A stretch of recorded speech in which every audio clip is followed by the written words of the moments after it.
গল্পটি হলো ছোট্টবেলার প্রেম। প্রতিটা মানুষই বলে থাকেন মানুষের জীবনে একবার প্রেম আসে, ভালোবাসা আসে। কোনো মানুষকে পছন্দ করে। ছোট্টবেলা আমি আমার নানার বাড়িতে যখন যেতাম, তারপরে আমার আম্মুর চাচাতো বোনের একটা মেয়ে আছে, নাম তার মিমি। দেখতে অপরূপ সুন্দরী, আমরা একই বয়সী।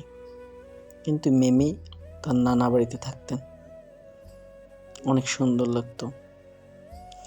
কিন্তু আমার বয়সটা ছিল তখন 13 থেকে 14 বছর। মিমিকে দেখে আমার অনেক পছন্দ হয়েছিল, কিন্তু মিমিকে ভালোবাসি মিমি জানতো। কিন্তু নানা বাড়িতে যাতায়াতটা একটু কম ছিল। মাদ্রাসায় যখন চলে আসছিলাম, বছরে একবার যাওয়া হতো। এরপরে কেটে যায় অনেক বছর। 2018-19 সালে মিমির বিয়ে হয়ে যায়।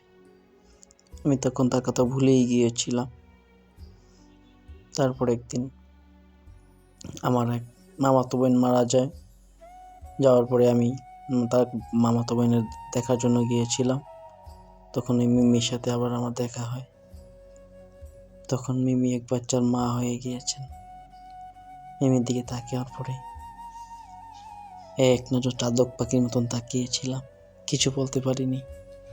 তারপরে রাতের বেলা ওর নানা বাসায় গিয়েছিলাম। যাওয়ার পরে ওর সাথে অনেক কথা বলেছি। মিমির মুখের হাসি দেখলাম, মিমির কথাগুলো শুনলাম, কিন্তু মিমিকে আমি আর কখনো পাবো না। তার কিছুদিন পরেই রাতের বেলা শুয়ে রয়েছিলাম। রাতের বেলা স্বপ্ন দেখি মিমিকে আমি বলতেছি, তুমি এক বাচ্চার মা কেন?